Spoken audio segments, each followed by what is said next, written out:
বক্তা নাসর তাওরাতের কপিগুলো একত্রিত করে সমস্ত তাওরাতের কপিগুলো আগুন দিয়ে জ্বালিয়ে দিল। বলেন আল্লাহু আকবার। ভাইরা আমার, তাওরাতের কপিগুলো পুড়িয়ে দিল।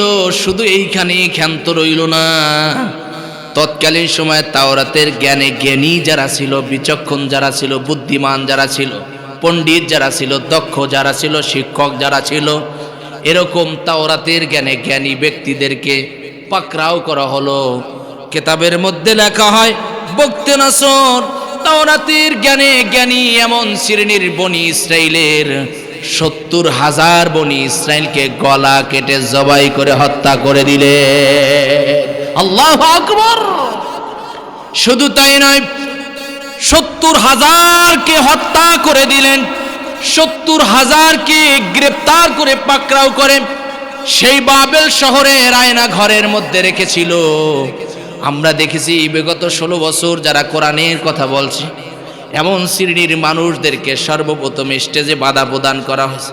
দেখে যত বাধা দেয় ততই কোরআনের কথা বেশি হয়, ঠিক কিনা বলেন? বাধা দিয়ে হবে না, তাদের হাতে হাত করা পরাতে হবে। হাত করা পরিয়ে জেলখানার মধ্যে রাখা হলো। চিন্তা করে জেলখানায় রেখেও হবে না, তাহলে তাদেরকে ফাঁসি দিতে হবে। ফাঁসিও দেওয়া হলো। একটা পর্যায়ে দেখা যায় একজনকে ফাঁসি দিলে 10 জন মাথা চারা দিয়ে ওঠে। সুতরাং ফাঁসি দিয়েও হবে না, তাহলে কি করতে হবে? গণহারে গুলি করতে হবে। দেখতেছে গুলিতেও হচ্ছে না, বোম মারো তাতেও হচ্ছে না, তাহলে কি করা যায়? এবার গরম পানি মারো তাতেও হচ্ছে না, তাহলে জমিনে বসে আর তাদেরকে বাধা দেওয়া যাবে না, হেলিকপ্টারে বসে ওয়াকাতরে তাদেরকে গুলি করতে হবে। জনগণ দেখতেছে বন্দুকের নালের সামনে নিজের তাজা জীবনটাকে টান টান করে উজাড় করে দিল। জীবন দিয়েছে কিন্তু জালেমের পক্ষে তারা মোটে অবস্থান করে নাই, ঠিক কিনা বলেন? এর নাম হচ্ছে ঈমান, এর নাম হচ্ছে ঈমানের চেতনা।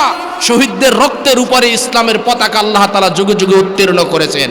আমরা লক্ষ্য করতেছি শহীদ আবু সাঈদের রক্ত, শহীদ মুগ্ধের রক্ত, শহীদ উসমান হাদির রক্ত এই দেশের জন্য ইসলামের পতাকা উত্তীর্ণ হওয়ার কারণে পরিণত হবে, ঠিক কিনা বলেন? আমরা লক্ষ্য করতেছি আগামীর বাংলাদেশ হবে কোরআনের বাংলাদেশ, আগামীর বাংলাদেশ হবে ইসলামের বাংলাদেশ, আগামীর বাংলাদেশ হবে তাওহীদবাদীদের বাংলাদেশ, ঠিক কিনা বলেন? আগামীর বাংলাদেশে কোনো বাতিলদের স্থানে জমিনে হবে না, ঠিক কিনা বলেন? আমার ভাইরা, বক্তে রাসূল 70,000 বনি ইসরাইলকে জবাই করে দিল। 70,000 বনি ইসরাইলকে পাকড়াও করে সেই বাবেল শহরের আয়না ঘরের মধ্যে, জেলখানার মধ্যে বন্দী করে নিল। প্রিয় ভাইরা আমার, শুধু তাই নয়, এই বক্তে নসর তিনি তার সেনা সৈন্যদেরকে দিয়ে 6 লক্ষ সেনা সৈন্যদেরকে দিয়ে, বক্তে নসর তার সেনা সৈন্যকে দিয়ে তৎকালীন সময়ে নবীদের শহর সেই মসজিদে আকসার চতুর্পাশ, যেই জায়গাটাকে আল্লাহ রব্বুল আলামিন বরকতপূর্ণ করেছিলেন, আল্লাহ রব্বুল আলামিন কোরআনুল কারীমের মধ্যে বলছেন, সুবহানাল্লাযী আসরা বিআবদিহি লাইলাম মিনাল মাসজিদিল হারামি ইলাল মাসজিদিল আকসা আল্লাযী বারাকনা হাওলাহু লিনুরিয়াহু মিন আয়াতিনা। আল্লাহ তাআলা বলছেন, যেই মসজিদের চতুর্পাশ, যেই ফিলিস্তিন, যেই মসজিদে আকসাকে আল্লাহ তাআলা বরকতপূর্ণ করেছেন, যেখানে সকল নবীদের আগমন হয়েছে, যেই জায়গাটা ছিল নবীদের শহর, মুসলমানদের প্রথম কিবলা, ওই জায়গায় আল্লাহ তাআলা আর একজন পয়গম্বর যার নাম ছিল হযরত উযাইর আলাইহিস সালাতু ওয়াস সালাম, উযাইর আলাইহিস সালাতু ওয়াস সালামের জন্মস্থানও ছিল ওই জায়গায়, যাকে ইহুদিরা বলেছিল তিনি ছিলেন আল্লাহর পুত্র। বলেন নাউযু বিল্লাহ। আসলে তো উযাইর আলাইহিস সালাতু ওয়াস সালাম ছিলেন আল্লাহর বান্দা এবং তার একজন পয়গম্বর। কথা বলেন ঠিক কিনা?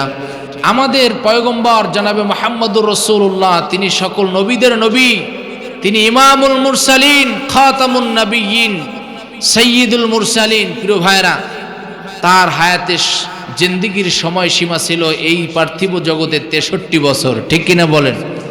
তার উম্মতেরও হায়াতে জিন্দেগীর অন্য উম্মতের চাইতে সময় খুবই কম, কিন্তু অন্যান্য নবীদের উম্মতের চাইতে বিশ্ব নবী জনাবে মুহাম্মদুর রাসূলুল্লাহ সাল্লাল্লাহু আলাইহি ওয়াসাল্লামের উম্মতের মর্যাদা সবচাইতে বেশি, ঠিক কিনা বলেন? আমরা বুঝি না। আমরা যদি বুঝতাম তাহলে দুনিয়াবি কাজকর্মকে ব্যতিব্যস্ত, দুনিয়াবি কর্মের মধ্যে ব্যতিব্যস্ত না থেকে আল্লাহ তাআলার এই দ্বীনি জলসায় আমরা সময় দিতাম, ঠিক কিনা বলেন? অল্প হায়াতে জিন্দেগিতে আমরা বেশি নেকি অর্জন করতে সক্ষম হতাম। আল্লাহ তাআলা আমাদের সবাইকে কবুল করেন, বলেন আমিন। যা কিছুই করি না কেন এ পৃথিবীর সব কিছু রেখে আমাদেরকে একদিন চিরবিদায় নিয়ে চলে যেতে হবে, ঠিক কিনা বলেন? সব কিছু রেখে চিরবিদায় নিয়ে চলে যেতে হবে। প্রিয় ভাইয়েরা আমার, উচিত এই স্বল্প হায়াতে জিন্দেগির মধ্য থেকে আল্লাহ তাআলার সন্তুষ্টি মোতাবেক কিছু আমল আমাদের করা, ঠিক কিনা বলেন? দেখেন, সমাজের দিকে তাকাইলে নামাজিদের সংখ্যা বেশি দেখা যায় না বেনামাজিদের সংখ্যা? বলেন, দিনদারের সংখ্যা বেশি না বদ্দিন অর্থাৎ দ্বীনের বিপক্ষে চলে, নামাজ নাই, কালাম নাই, আমল নাই, আখলাক নাই, এমন সংখ্যা বেশি, ঠিক কিনা বলেন? আমাদের উচিত দ্বীনি আমলের প্রতি যত্নশীল হওয়া, ঠিক কিনা বলেন? আমার ভাইরা, আমরা আল্লাহ তাআলার হুকুম পুরা করা থেকে নিজেদেরকে সরিয়ে নিয়েছি, যার কারণে আমাদের উপর এত বিপদ। অথচ আল্লাহ তাআলা বলছেন, আল্লাহ রাব্বুল আলামিন বলছেন, আমি জিন ও ইনসানকে বানিয়েছি তার ইবাদত করার জন্য। জিন ও ইনসানকে কিসের জন্য বানিয়েছেন? আল্লাহ তাআলা আমাদেরকে বানিয়েছেন কিসের জন্য? ইবাদত করার জন্য। কিন্তু আমরা সেটাকে বেঁধে রেখে আল্লাহ তাআলা যাদের নারাজ হন, নাখোশ হন, এমন কাজে আমরা ব্যতিব্যস্ত হয়েছি।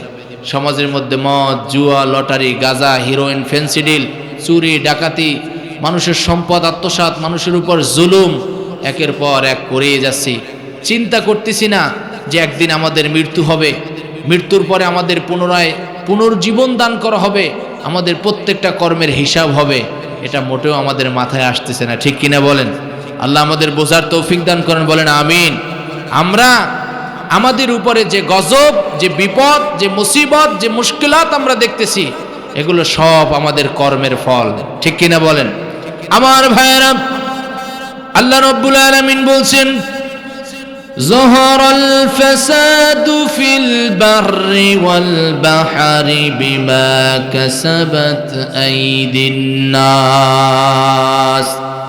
জলে স্থলে যে বিপর্যয় দেখা যায়, এই সকল বিপদ আপদ সব আমাদের দুই হাতের কামাই, ঠিক কিনা বলেন?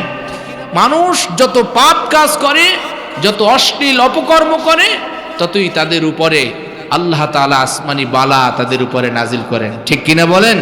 আজ থেকে 20, 25, 30 বছর পূর্বে diabetes, paralysed, blood cancer, breast cancer এই ধরনের রোগ ছিল না, ঠিক কিনা বলেন? এখন দেখতেছি আল্লাহর হাবিব সাল্লাল্লাহু আলাইহি সাল্লাম বলছেন, কিয়ামতের পূর্বক্ষণে মানুষ শিরকের মধ্যে ঢুকে যাবে, মানুষ পাপিষ্ট হয়ে যাবে, মানুষের কর্মের দরুন আল্লাহ তাআলা শাস্তি হিসেবে তাদের উপরে এমন নতুন নতুন রোগ বিমারি নাজিল করবেন, যার ট্রিটমেন্ট খুঁজে পাওয়া মুশকিল হয়ে যাবে, ঠিক কিনা বলেন? আমার ভাইয়েরা, আল্লাহ রাব্বুল আলামিন তার গোলামীর জন্য পৃথিবীতে মানব জাতির আবির্ভাব ঘটালেন, মানব জাতির সূচনা করলেন একজন পয়গম্বরের ধারা। তিনি ছিলেন আমাদের আদি পিতা সাইয়্যিদিনা হযরত আদম আলাইহিস সালাতু ওয়াস সালাম। আদম আলাইহিস সালাতু ওয়াস সালামের ধারা আল্লাহ তাআলা মানব জাতির সূচনা করলেন। আদম আলাইহিস সালাতু ওয়াস সালামের দ্বারা আমাদের আম্মা জান হাওয়া আলাইহিস সালাতু ওয়াস সালামকে বানালেন। আদম ও হাওয়া আলাইহিস সালাতু ওয়াস সালামের ধারা আল্লাহ রাব্বুল আলামিন যমজ সন্তান পৃথিবীর মধ্যে পাঠালেন জোড়ায় জোড়ায়। আল্লাহ তাআলা তাদের মধ্যে বিবাহের ব্যবস্থা করেছিলেন, প্রথম জোড়ার সাথে দ্বিতীয় জোড়া, এভাবে করে আল্লাহ তাআলা বিবাহের ব্যবস্থা করেছিলেন। পর্যায়ক্রমে আল্লাহ তাআলা অসংখ্য মানুষ গোটা পৃথিবীর মধ্যে পাঠালেন। তার মধ্যে অন্যতম এক শ্রেণীর মানুষ যাদেরকে বলা হয় বানি ইসরাইল। এই বানি ইসরাইল ছিল পৃথিবীর মধ্যে সবচেয়ে অভিশপ্ত জাতি, যারা আল্লাহ তাআলার নাফরমানির মধ্যে নিজেদের জীবনটা পার করেছিল। আমার ভাইরা, পৃথিবীর মধ্যে যত জাতি, যত মানুষের আবির্ভাব হয়েছে, সকল জাতিদের মধ্যে ইহুদি জাতি হচ্ছে সবচেয়ে কঠোরপন্থী, এবং তাদের সাথে নাসারা, এরা পৃথিবীর মধ্যে অভিশপ্ত জাতি, যারা আল্লাহর সাথে নাফরমানি করেছিল। ইহুদিরা আল্লাহ তাআলার একজন পয়গম্বরকে বলেছিল, কোরআনের ভাষায় শুনুন, আল্লাহ রাব্বুল আলামিন জানিয়েছেন, ইহুদিরা বলেছিল, ওয়াকালাতিল ইয়াহুদু উযাইর ইবনুল্লাহ, উযাইর আলাইহিস সালাতু ওয়াস সালাম আল্লাহর পুত্র। আবার নাসারারা বলেছিল, ওয়াকালাতিন নাসারা আল মাসীহ ইবনুল্লাহ, ঈসা আলাইহিস সালাতু ওয়াস সালাম আল্লাহর পুত্র। আর আল্লাহ রাব্বুল আলামিন কালামুন মাজিদের মধ্যে বলেন, কুল হুয়াল্লাহু আহাদ, আল্লাহ হলেন এক এবং অদ্বিতীয়, তিনি কাউকে জন্ম দেননি, তাকেও কেউ জন্ম দেননি। কথা বলেন ঠিক কিনা? এই ইহুদি জাতি, যাদের হেদায়েতের জন্য আল্লাহ রাব্বুল আলামিন তাওরাত কিতাব নাজিল করেছিলেন, এই বনি ইসরাইল জাতির জন্য আল্লাহ তাআলা তাওরাত কিতাব তাদের হেদায়েতের জন্য নাজিল করেছিলেন। কিন্তু দুর্ভাগ্যবশত তারা আল্লাহর ওহীর বিধানকে প্রত্যাখ্যান করে তাদের মন গড়া সংবিধান নিয়ে তাদের জীবন তারা পরিচালনা করেছিল। আমার ভাইয়েরা, বনি ইসরাইলের লোকেরা আল্লাহর সাথে নাফরমানি করা শুরু করল। আল্লাহ রাব্বুল আলামিন অসন্তুষ্ট হয়ে বনি ইসরাইলের পয়গম্বরের কাছে ওহী পাঠালেন, ও বনি ইসরাইলের পয়গম্বর, তোমার কওমের লোকেরা আমি আল্লাহর সাথে নাফরমানি করছে, তুমি তাদেরকে সতর্ক করো, যদি তারা তাদের অন্যায় অপকর্ম থেকে ফিরে না আসে, তাহলে আমি রব তাদের প্রতি আসমানি বালা নাজিল করব, তাদেরকে ধ্বংস করে দিব। এমনকি তাদের অপরাধের ধরুন তাদের উপরে একজন অত্যাচারী বাদশাকে চাপিয়ে দিব, যে অত্যাচারী বাদশা ক্ষমতার মসনাদে বসে তাদের উপরে জুলুম, অত্যাচার, নির্যাতন চালাবে। আল্লাহু আকবার! আল্লাহ তাআলা বনি ইসরাইলের নবীর কাছে বার্তা পাঠালেন। আমার ভাইয়েরা, বনি ইসরাইলের নবী আল্লাহর পয়গম্বর, তিনি আল্লাহর কাছে ক্রন্দনরত অবস্থায় প্রার্থনা করলেন, আল্লাহ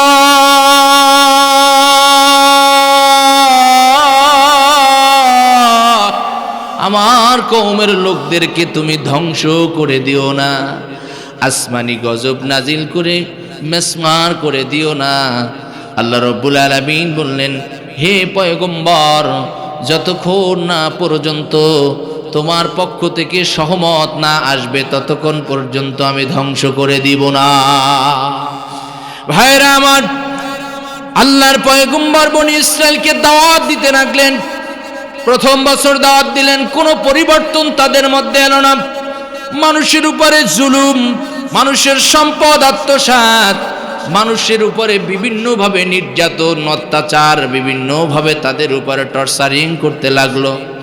একের পর এক অন্যায় কাজের মধ্যে নিজেদেরকে লিপ্ত করলো। আল্লাহ রাব্বুল আলামিন প্রথম বছর ধৈর্য ধারণ করালেন নবীর প্রতি। প্রিয় ভাইয়ের আমার, নবীজি তৎকালীন সময়ে বনি ইসরাইলের নবী দাওয়াতি কাজ চালাইতে লাগলেন। প্রিয় ভাইয়ের আমার, একটা পর্যায়ে প্রথম বছর পার হয়ে গেল, দ্বিতীয় বছর একই অবস্থা, পর্যায়ক্রমে আরো বেশি অপরাধ করছে। তৃতীয় বছর আরো বেশি অপরাধ করছে। কে কার কথা শুনে? আল্লাহ তাআলা বনি ইসরাইলদের হেদায়েতের জন্য অসংখ্য নবীদেরকে আল্লাহ তাআলা জমিনে প্রেরণ করেছিলেন। বলেন সুবহানাল্লাহ।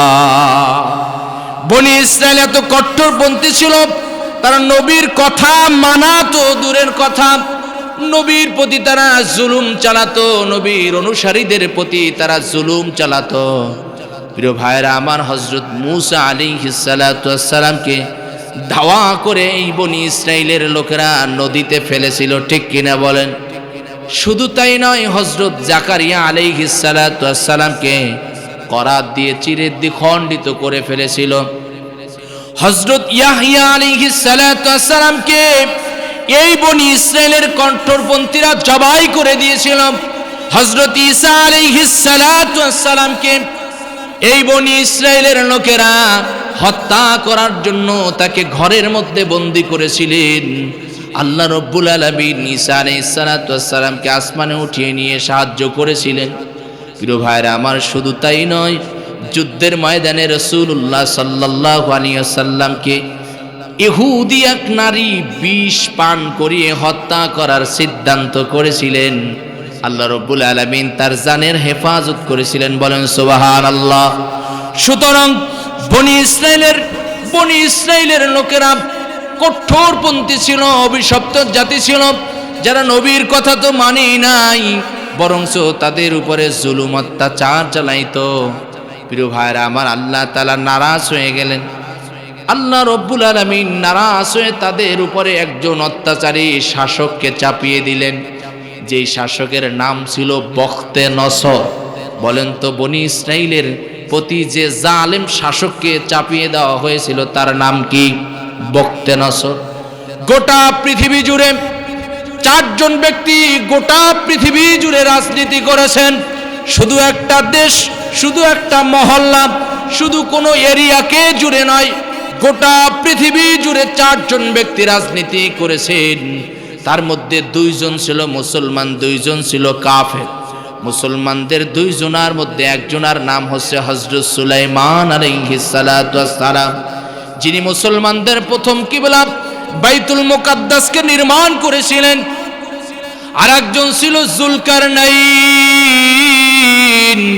কাফেরদের মধ্যে যেই দুইজন ছিল, একজনার নাম ছিল নমরুদ, আর একজনার নাম ছিল বখতে নসর। এই বখতে নসর, তার জন্মস্থান হচ্ছে ইরাকের রাজধানী বাগদাদ। এই বাগদাদ থেকে প্রায় 70 মাইল দূরে অবস্থিত একটা শহর, ঐতিহ্যবাহী শহর, যেই শহরের নাম হচ্ছে বাবেল শহর। এই বাবেল শহর তার জন্মস্থান, এবং ওইখানের নেতা তিনি ছিলেন, ইরাকের অত্যাচারী সম্রাট বাদশাহ তিনি ছিলেন। প্রিয় ভাইয়েরা আমার, আল্লাহ রব্বুল আলামিন বনি ইসরায়েলের কর্ম অনুযায়ী তাদের উপরে শাসককে চাপিয়ে দিলেন। যখন বখতে নসর ক্ষমতার মসনদে বসলেন, বসার পরে তিনি সিদ্ধান্ত নিলেন, আমার শত্রুপক্ষ কারা আছে তাদেরকে আগে চিহ্নিত করা হোক। তিনি তালিকা করলেন, যুগে যুগে যারা ইসলামের বিপক্ষে, দ্বীনের বিপক্ষে আল্লাহর বিরোধিতা করেছে, এই আল্লাহর বিরোধী, দ্বীনের বিরোধী, ইসলামের বিরোধী যারা ছিল, তাদের প্রধানতম শত্রু ছিল কালিমাতুল্লাহি হিয়াল উলিয়া। আল্লাহর কালাম, আল্লাহর ওহী ছিল তাদের প্রধান শত্রু। সর্বপ্রথম তারা সিদ্ধান্ত নিত, ওহীর কথা পৃথিবীতে যেন প্রকাশ না হয়, এর পিছনে তারা কাজ করত। ঠিক কিনা বলেন ভাই? নবীজি সাল্লাল্লাহু আলাইহি ওয়াসাল্লামের প্রতি ওহী আসলো, হে রাসূল, হুয়াল্লাযী আরসালা রাসূলাহু বিল হুদা ওয়া দীনিল হক, আমি আপনাকে প্রেরণ করেছি হেদায়েতের গ্রন্থ এবং সত্য দ্বীন দিয়ে। বলেন সুবহানাল্লাহ। আপনার কাজ হচ্ছে গোটা পৃথিবীর সকল মতবাদকে উপেক্ষা করে আল্লাহর একাত্মবাদকে জমিনের মধ্যে পুনরুজ্জীবিত করা। লিল্লাহি তাকবীর। নবীজি সাল্লাল্লাহু আলাইহি ওয়াসাল্লামের এই দায়িত্ব ছিল। আল্লাহর হাবিব সাল্লাল্লাহু আলাইহি ওয়াসাল্লাম যখন তাদেরকে, মক্কার অধিবাসীদেরকে তাওহীদের দাওয়াত দিলেন, তখন মক্কার সেই কাফের আবু জাহেল, উতবা, শাইবা, ওলীদ ইবনে মুগীরা, তারা দারুন নাদওয়ার মধ্যে বসে রাসূলুল্লাহ সাল্লাল্লাহু আলাইহি ওয়াসাল্লামের বিরুদ্ধে ষড়যন্ত্র করেছিল। কি? আল্লাহ রাব্বুল আলামিন রাসূলকে জানায় দিলেন, হে রাসূল, আপনার বিরুদ্ধে কাফেররা ষড়যন্ত্র করছে। وقال الذين كفروا, হে রাসূল, কাফেররা বলে, লা তাসমাউ লিহাদাল কুরআন, যখন কোরআন আবৃত্তি করা হয়, কোরআনের দাওয়াত দেওয়া হয়, তোমরা তখন তা শ্রবণ করবে না। অলগাউ ফিহি, তোমরা সেখানে বাধা বিঘ্নতা সৃষ্টি করবে। লাআল্লাকুম তাগলিবুন, যাতে করে কোরআনের আলো প্রতিষ্ঠিত না হতে পারে, যাতে করে তারা প্রতিষ্ঠিত না হতে পারে, এই জন্য বাধা দিবে। পূর্বের ইতিহাসের সাথে মিলালে দেখা যায়, বিগত 17 বছর আমরা দেখেছি, যেই কাজ ছিল আবু জাহেলের, যেই কাজ ছিল নমরুদের, যেই কাজ ছিল ফেরাউনের, উতবা, শাইবা, ওয়ালিদ ইবনে মুগীরা ইসলাম বিরোধী কাট্টা কাফেরদের সেই কাজ বিগত 16 বছরে, বিগত 17 বছরে লেডি ফিরৌনের দ্বারা বাংলাদেশে কার্যকর করা হয়েছে। ঠিক কিনা বলে? প্রিয় ভাইয়েরা আমার, বিগত 16 বছর দেখেছি কোরআনের ময়দানে যেখানে কোরআনের কথা বলা হতো ওই জায়গায় 144 ধারা জারি করা হতো। ঠিক কিনা বলেন? কোরআনের কথা যাতে করে মানুষের কাছে বলা না যায় এই সিদ্ধান্ত তাদের মাথায় দিয়ে নেতাকর্মীদের দ্বারা বাধা প্রদান করতো। ঠিক কিনা বলেন? প্রিয় ভাইরা আমার, কোরআন ইসলামের বিরুদ্ধে অবস্থান নিয়ে নমরুদ পৃথিবীতে টিকে থাকতে পারে নাই। প্রিয় ভাইরা আমার, ফেরাউন টিকে থাকতে পারে নাই। আবু জাহেলের মৃত্যু আল্লাহ তাআলা পায়খানার মধ্যে দিয়েছিলেন। ঠিক কিনা বলেন? বর্তমান সময়ে যারা কোরআনের বিরুদ্ধে অবস্থান নিবে তাদের স্থান বাংলার জমিনে 56,000 বর্গ মাইলের মধ্যে 1 ইঞ্চি জায়গা তার জন্য জাতি উন্মুক্ত করে দিবে না।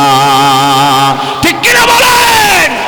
যারা কোরআনের বিপক্ষে অবস্থান নিবে তাদের স্থান হবে হিন্দুস্তান। ঠিক কিনা বলেন? কারণ এটা মুসলমানের দেশ, এটা খানজাহান আলী রহমতুল্লাহ আলাইহির দেশ। ঠিক কিনা বলেন? এটা শাহজালালের দেশ, শাহ মখদুমের দেশ, শাহ পরানের দেশ। এটা বাতিল ফিরকাদের দেশ নয়। কথা বলেন ঠিক কিনা? প্রিয় ভাইরা, আমরা হকের পক্ষে থাকবো, পারবো ইনশাআল্লাহ? কোরআনের পক্ষে, ইসলামের পক্ষে, হকের পক্ষে থাকবো। কারা কারা?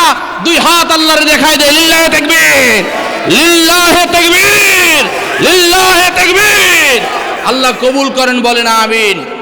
আমার ভাইরা, বক্তে নাসুর ক্ষমতার মসনদে বসে সিদ্ধান্ত নিল আমার শত্রুপক্ষ কি কি জিনিস আছে, কোন কোন ব্যক্তি টার্গেট করতে হবে। বক্তে নাসুর চিন্তা করলো আমার যারা বিরোধিতা করবি তারা তো তৎকালীন সময় ওহির জ্ঞানের জ্ঞানী। ঠিক কিনা বলেন? আল্লাহ তাআলা বনি ইসরাইলের হেদায়েতের জন্য রব্বুল আলামিন তিনি তাওরাত কিতাব নাজিল করেছিলেন। ক্ষমতার মসনদে বসে বক্তে নাসুর সিদ্ধান্ত নিল গোটা পৃথিবীর মধ্যে তাওরাতের কপিগুলো কোথায় কোথায় আছে খুঁজে বের করো। সেনা সৈন্যদেরকে নিয়োজিত করে দিলেন। গোটা পৃথিবীর সকল তাওরাতের কপিগুলো একত্রিত করা হলো। বক্তে নাসুর তাওরাতের কপিগুলো একত্রিত করে সমস্ত তাওরাতের কপিগুলো আগুন দিয়ে জ্বালিয়ে দিল। বলেন আল্লাহু আকবার। ভাইরা আমার, তাওরাতের কপিগুলো পুড়িয়ে দিল। শুধু এইখানে ক্ষান্ত রইল না, তৎকালীন সময়ে তাওরাতের জ্ঞানে জ্ঞানী যারা ছিল, বিচক্ষণ যারা ছিল, বুদ্ধিমান যারা ছিল, পণ্ডিত যারা ছিল, দক্ষ যারা ছিল, শিক্ষক যারা ছিল, এরকম তাওরাতের জ্ঞানে জ্ঞানী ব্যক্তিদেরকে পাকড়াও করা হলো। কিতাবের মধ্যে লেখা হয় বক্তে নাসর তাওরাতের জ্ঞানে জ্ঞানী এমন শ্রেণীর বনি ইসরাইলের 70,000 বনি ইসরাইলকে গলা কেটে জবাই করে হত্যা করে দিলে। আল্লাহু আকবার। শুধু তাই নয়, 70,000কে হত্যা করে দিলেন, 70,000কে গ্রেপ্তার করে পাকড়াও করে সেই বাবেল শহরের আয়না ঘরের মধ্যে রেখেছিল। আমরা দেখেছি বিগত 16 বছর যারা কোরআনের কথা বলছে এমন শ্রেণীর মানুষদেরকে সর্বপ্রথম স্টেজে বাধা প্রদান করা হয়েছে। দেখে যত বাধা দেয় ততই কোরআনের কথা বেশি হয়। ঠিক কিনা বলেন? বাধা দিয়ে হবে না, তাদের হাতে হাত করা পরাতে হবে। হাত করা পরিয়ে জেলখানার মধ্যে রাখা হলো। চিন্তা করে জেলখানায় রেখেও হবে না, তাহলে তাদেরকে ফাঁসি দিতে হবে। ফাঁসিও দেওয়া হলো। একটা পর্যায়ে দেখা যায় একজনকে ফাঁসি দিলে 10 জন মাথা চারা দিয়ে ওঠে। সুতরাং ফাঁসি দিয়েও হবে না, তাহলে কি করতে হবে? গণহারে গুলি করতে হবে। দেখতেছে গুলিতেও হচ্ছে না, বোম মারো তাতেও হচ্ছে না, তাহলে কি করা যায়? এবার গরম পানি মারো তাতেও হচ্ছে না, তাহলে জমিনে বসে আর তাদেরকে বাধা দেওয়া যাবে না, হেলিকপ্টারে বসে ওয়াকাতরে তাদেরকে গুলি করতে হবে। জনগণ দেখতেছে বন্দুকের নালের সামনে নিজের তাজা জীবনটাকে টান টান করে উজাড় করে দিল। জীবন দিয়েছে কিন্তু জালেমের পক্ষে তারা মোটে অবস্থান করে নাই। ঠিক কিনা বলেন? এর নাম হচ্ছে ঈমান, এর নাম হচ্ছে ঈমানি চেতনা। শহীদদের রক্তের উপরে ইসলামের পতাকা আল্লাহ তাআলা যুগে যুগে উত্তীর্ণ করেছেন। আমরা লক্ষ্য করতেছি শহীদ আবু সাঈদের রক্ত, শহীদ মুগ্ধের রক্ত, শহীদ উসমান হাদির রক্ত এই দেশের জন্য ইসলামের পতাকা উত্তীর্ণ হওয়ার কারণে পরিণত হবে, ঠিক কিনা বলেন? আমরা লক্ষ্য করতেছি আগামীর বাংলাদেশ হবে কোরআনের বাংলাদেশ, আগামীর বাংলাদেশ হবে ইসলামের বাংলাদেশ, আগামীর বাংলাদেশ হবে তাওহীদ ওয়ালিদের বাংলাদেশ, ঠিক কিনা বলেন? আগামীর বাংলাদেশে কোনো বাতিলদের স্থানে জমিনে হবে না, ঠিক কিনা বলেন?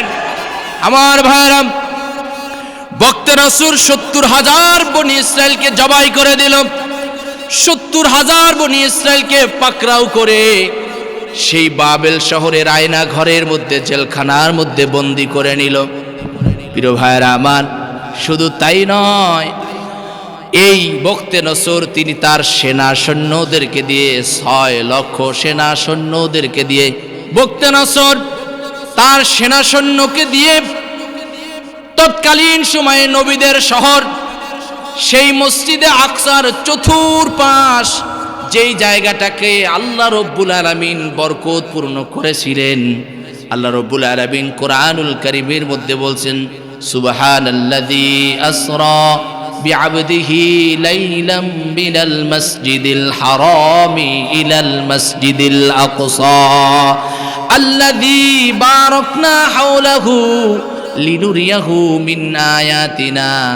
আল্লাহ তাআলা বলছেন, যেই মসজিদের চতুর্পাশ, যেই ফিলিস্তিন, যেই মসজিদে আকসাকে আল্লাহ তাআলা বরকতপূর্ণ করেছেন, যেখানে সকল নবীদের আগমন হয়েছে, যেই জায়গাটা ছিল নবীদের শহর, মুসলমানদের প্রথম কিবলা, ওই জায়গায় আল্লাহ তাআলা আর একজন পয়গম্বর, যার নাম ছিল হযরত উযাইর আলাইহিস সালাতু ওয়াস সালাম, উযাইর আলাইহিস সালাতু ওয়াস সালামের জন্মস্থান ছিল ওই জায়গায়, যাকে ইহুদিরা বলেছিল তিনি ছিলেন আল্লাহর পুত্র। বলেন নাউযু বিল্লাহ।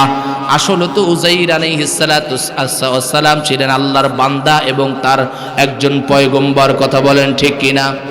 প্রিয় ভাইরা আমার, বক্তে নসর তার সেনা সৈন্যদেরকে দিয়ে ওই বরকতপূর্ণ এরিয়া বাইতুল মুকাদ্দাসের চতুর্পাশ ভেঙ্গে মেসমার করে দিলেন, সকল বসতিদেরকে চিরতরে বিদায় করে দিলেন, মেসমার করে দিলেন। এখন বর্তমান সময়ে নেতানিয়াহু যে ফিলিস্তিনের সেই বর্বর মুসলমানদের উপরে বর্বর নির্যাতন চালাচ্ছে, প্রিয় ভাইরা আমার, এখনকার নির্যাতনই শুধু নির্যাতন নয়, পূর্বকার নবীদের যুগেও তৎকালীন সময়ও ফিলিস্তিনের এই মসজিদ এবং মসজিদে আকসার অধিবাসীদের উপরে এভাবে জালেম ফেরকার লোকেরা তারা বিভিন্নভাবে জুলুম অত্যাচার করেছে। আমার ভাইরা, একটু খেয়াল করেন, আল্লাহ রব্বুল আলামিন কি পরীক্ষা বনি ইসরায়েলের উপরে দিলেন। বনি ইসরায়েলের এই নেতা, এই বক্তে নসর, তিনি সব বাড়িঘরগুলো, ইমারতগুলো মিসমার করে ফেললেন, চুরমার করে দিলেন। ৭০,০০০ বনি ইসরায়েলকে হত্যা করলেন, ৭০,০০০ বনি ইসরায়েলকে বন্দী করলেন। ওই ৭০,০০০ বনি ইসরায়েল কয়েদির মধ্যে আল্লাহর পয়গম্বর হযরত উযাইর আলাইহিস সালাতু ওয়াস সালাম ছিল। ভাইরা আমার, বক্তে নসর ছিল মূর্তি পূজারী। তিনি কয়েদিদের মধ্যে একটা মূর্তি স্থাপন করলেন এবং সকল কয়েদিদেরকে নির্দেশ দিলেন, তোমরা যদি জানে বাঁচতে চাও তাহলে এই দেবতার পূজা করতে হবে। জানের ভয়ে অনেকে দেবতার সামনে পূজা করার জন্য লুটিয়ে পড়ল, সিজদায় পড়ে গেল। আল্লাহর পয়গম্বর উযাইর আলাইহিস সালাতু ওয়াস সালামকে বক্তে নসর বললেন, ও উযাইর, এই মূর্তির সামনে সিজদা দিতে হবে। উযাইর আলাইহিস সালাতু ওয়াস সালাম বললেন, এ অত্যাচারী বাদশা বক্তে নসর, আমার দেহের মধ্যে রুহু থাকা সত্ত্বে, এক বিন্দু রক্ত থাকা সত্ত্বে, আমি যেই মহান রবের নবী হিসেবে জমিনে প্রেরিত হয়েছি, তাকে ব্যতীত তোর দেব দেবীর সামনে মাথা নত করতে পারবো না। বক্তে নসর বললেন, তাহলে তোমার হাত পাও কেটে ফেলা হবে। আল্লাহর পয়গম্বর বললেন, অত্যাচারী বাদশা, হাত কাটো আর পা কাটো, দুনিয়া থেকে বিদায় করে দিল। আমার দ্বারা তুই মূর্তির সামনে আমার মস্তক অবনত করতে পারবি না। এবার সিদ্ধান্ত নিল বক্তে নসর, সৈন্যদেরকে নির্দেশ দিলেন তাহলে আগুন জ্বালাও। আগুনের কুণ্ডুলি তৈরি করা হলো। বক্তে নসর নির্দেশ দিলেন এবার উজাইরকে তাহলে আগুনের মধ্যে ফেলে দাও। আগুনের মধ্যে ফেলিয়ে উজাইরকে পুড়িয়ে নিঃশেষ করে দিন। উজাইর বললেন বক্তে নসর, জীবন যাবে তবু ঈমান যাবে না। আবু সাইদ বলে আমি মাজলুমের পক্ষপাতিত্ব করেছি, জালেমের পক্ষে নই, সুতরাং জীবন দিব, বন্দুকের গুলি নিব, কিন্তু কখনো ঈমান বিসর্জন দিব না, জালেমের পক্ষপাতিত্ব করব না। বাড়ি ঘর ছেড়ে ময়দানে যেহেতু এসেছি, জীবন দেব তো জালেমের বিপক্ষেই লড়ে যাব। প্রিয় ভাইরা, জীবন দিয়েছে বটে কিন্তু ঈমান বিসর্জন দেয় নাই। তাদের রক্তের কারণেই একটা পর্যায়ে জালেম বাংলাদেশ থেকে বিতাড়িত হইতে বাধ্য হয়েছে, ঠিক কিনা বলে ভাইরা আমার। উজাইর আলাইহিস সালাম বললেন আগুনের মধ্যে ফেলাও, জবাই করে দাও, হাত পাও কেটে দাও, যা কিছু করো না কেন, আমি আগুনের মধ্যে যেতে রাজি আছি, কিন্তু মূর্তির সামনে পূজা করতে রাজি না। উজাইর আলাইহিস সালামকে সৈন্যদের দ্বারা আগুনের মধ্যে নিক্ষেপ করা হলো। আল্লাহর পয়গম্বর আগুনের মধ্য থেকে এই পাশ থেকে ওই পাশে হেঁটে বেরিয়ে গেলেন, আগুন তার শরীরে মোটেও স্পর্শ করে নাই। আল্লাহু আকবার, লিল্লাহি তাকবীর, লিল্লাহি তাকবীর, লিল্লাহি তাকবীর। বলেন উজাইরকে সৃষ্টি করেছিলেন যিনি, তিনি কে? আর আগুন কার সৃষ্টি? আল্লাহ তাআলা আগুনের মধ্যে উজাইরকে হেফাজত করলেন। বক্তে নসর তাকিয়ে দেখতেছে, আয় হায়, এ আবার কোন দেবতা যাকে আগুন পুরাইতে ব্যর্থ হয়, সুতরাং তাকে হত্যা করা সম্ভব। মুক্তি দেওয়া হলো তাকে। উজাইর আলাইহিস সালাম মুক্তি পেলেন। মুক্তি পাওয়ার পরে তিনি তার একটা গাধায় চড়ে তিনি তার গন্তব্যস্থান, নিজ জন্মস্থান সেই মসজিদে আকসার দিকে, ফিলিস্তিনের দিকে গমন করলেন।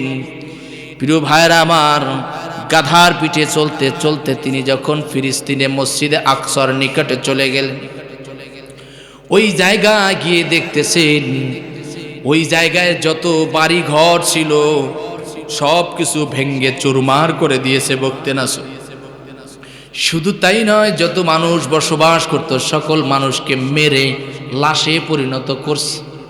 প্রিয় ভাইরা আমার, মানুষগুলো মরে পচে মাটির সাথে মিশে গিয়েছে, হাড়গুলো ছন্নছাড়া হয়ে পড়ে আছে, কুকুর বিড়াল বিভিন্ন প্রাণীরা ভক্ষণ করতেছে।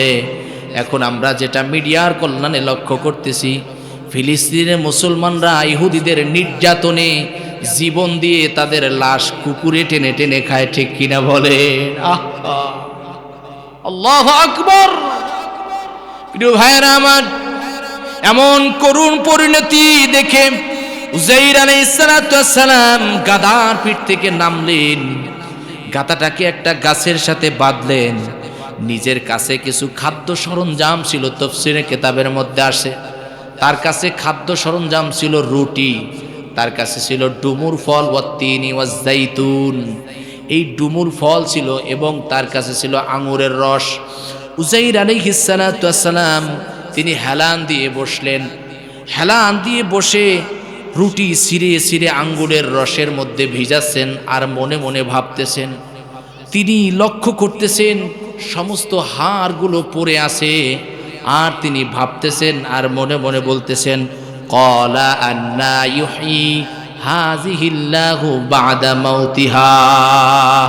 হাড়গুলোর দিকে তাকিয়ে ভাবতেছেন, আল্লাহ কি করে এই মৃত পল্লীকে আবার পুনরায় জীবন দান করবেন, কিভাবে মৃতকে আবার পুনরায় জীবিত করবেন, এটা ভাবতেছিলেন। আপনারা বলেন তো, আল্লাহ তাআলা মৃতকে জীবিত করতে তিনি সক্ষম কিনা? নবী যদিও বিশ্বাস করেন, তারপরও তিনি ভাবতেছেন, আহারে, যে মানুষগুলো বক্তে নসর মেরে চুরমার করে দিয়েছে, মেসমার করে দিয়েছে, মানুষগুলোর হাড় পড়ে আছে, কিভাবে আল্লাহ তাআলা এই হাড় থেকে আবার পুনরায় মানব জাতিকে সৃষ্টি করবেন? আল্লাহ রাব্বুল আলামিন বলছেন, কাইফা তাকফুরুনা বিল্লাহি ওয়া কুনতুম আমওয়াতান ফাআহইয়াকুম সুম্মা ইউমীতুকুম সুম্মা ইউহয়ীকুম সুম্মা ইলাইহি তুরজাউন। আল্লাহ তাআলা বললেন, কেমন করে তোমরা আমাকে অস্বীকার করো? আমি তো তোমাদেরকে সৃষ্টি করেছি, তোমরা ছিলে মৃত, ঠিক কিনা বলেন? আল্লাহ জীবন দিয়েছেন, আবার মৃত্যু আল্লাহ তাআলা দিবেন, ঠিক কিনা বলেন? পুনরায় আবার জীবিত করবেন, আমাদের এই পার্থিব জগতের পাই টু পাই কর্মের ফলাফল বুঝাইয়া দেওয়ার জন্য, ঠিক কিনা বলেন? আমরা বড় নেমোখারাম, বুঝি না। মানুষদেরকে যখন কবরের মধ্যে রাখি তখন কোরআনের আয়াত পড়ি, কি মিনহা খলাকনাকুম, পারেন আপনারা?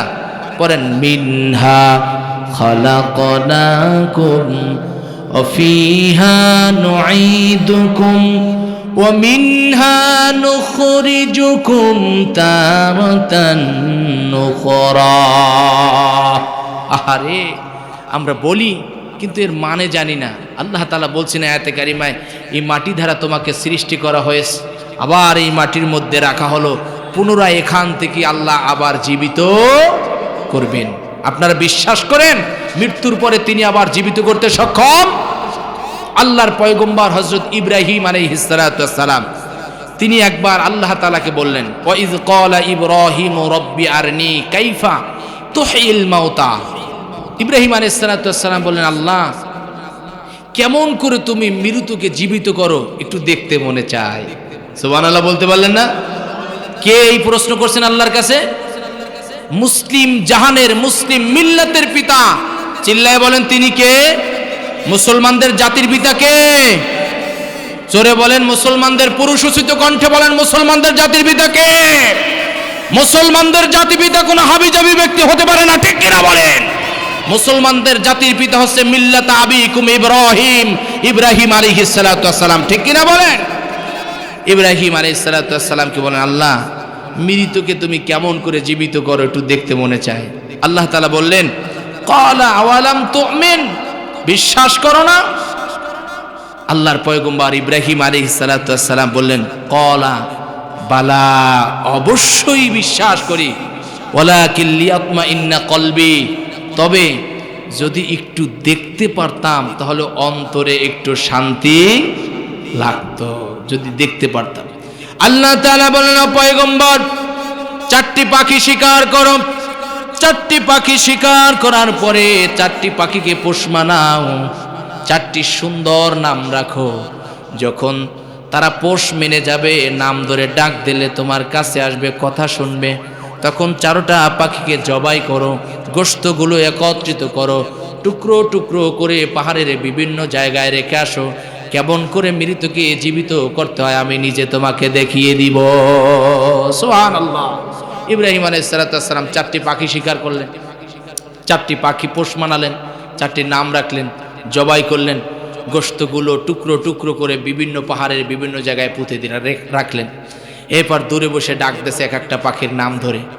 ইব্রাহিম আলাইহিস সালাতু ওয়াস সালাম পাখির নাম ধরে ডাক দেয়, বিভিন্ন জায়গায় ছড়ানো ছিটানো পাখির গোশতগুলো মুহূর্তের মধ্যে একত্রিত হয়ে নবীর কাছে আসতে দেরি হয় না, বলেন সুবহানাল্লাহ।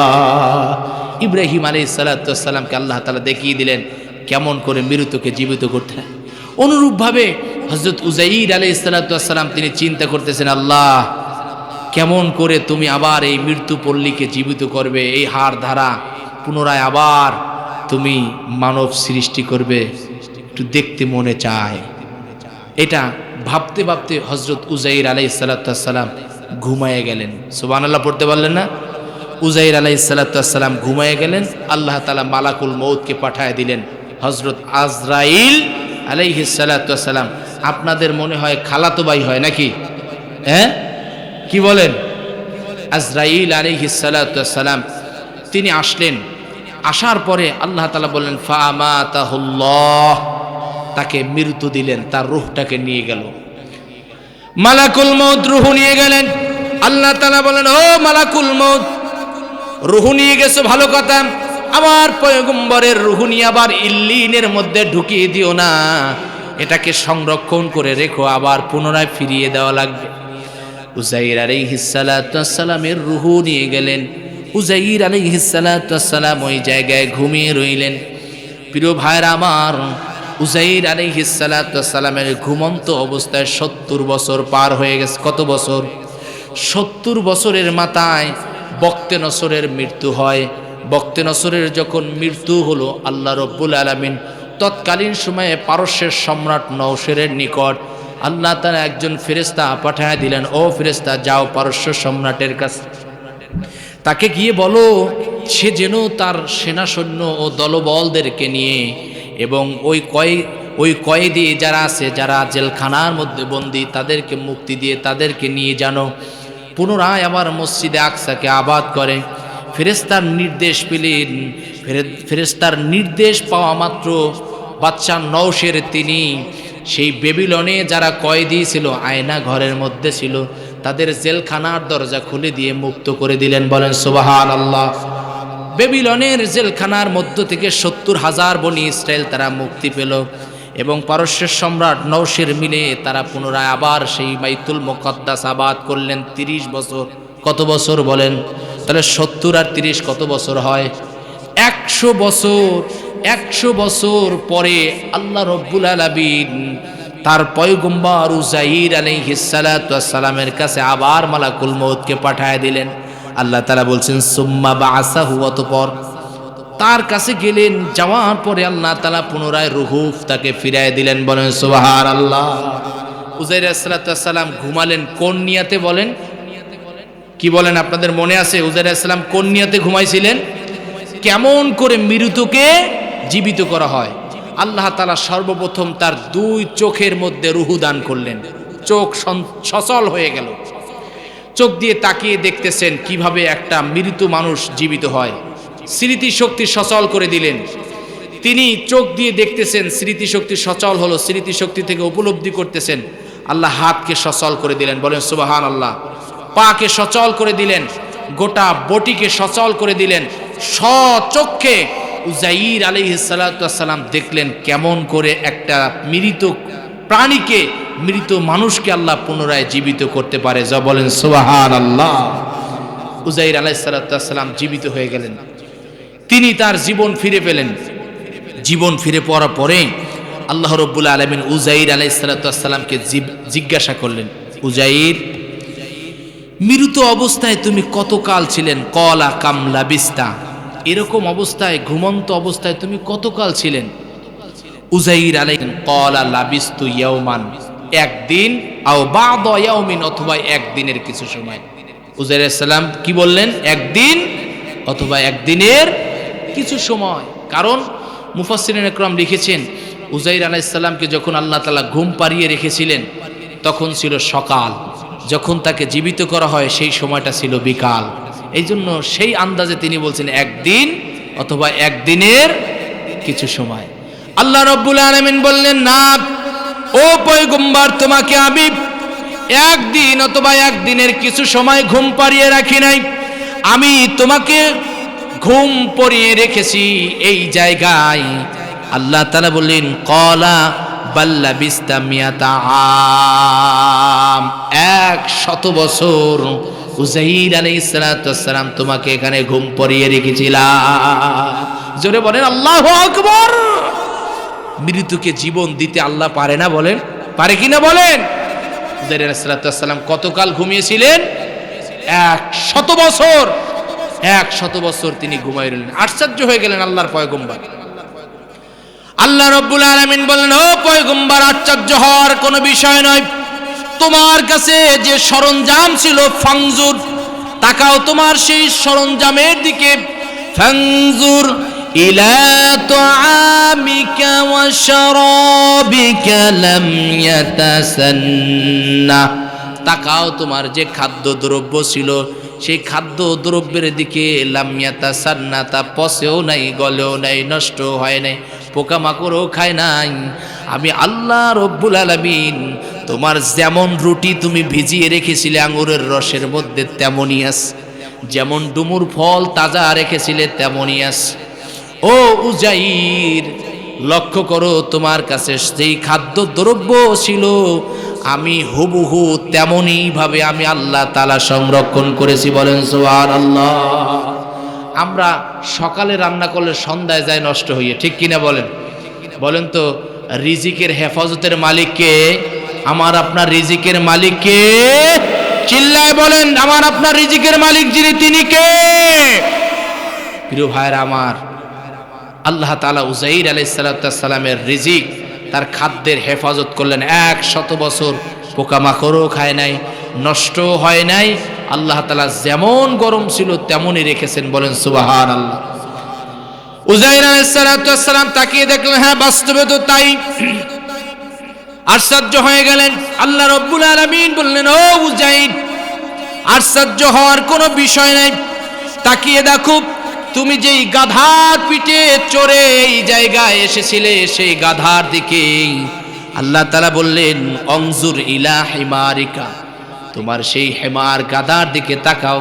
তাকিয়ে দেখলেন গাধাটা যেই জায়গায় বেঁধেছিলেন গাছটা মরে গেছে, এবং সেই গাধাটা ওই জায়গায় মরে পচে গলে মাটির সাথে মিশে গেছেন, হাড়গুলো ছন্নছাড়া হয়ে পড়ে আছে।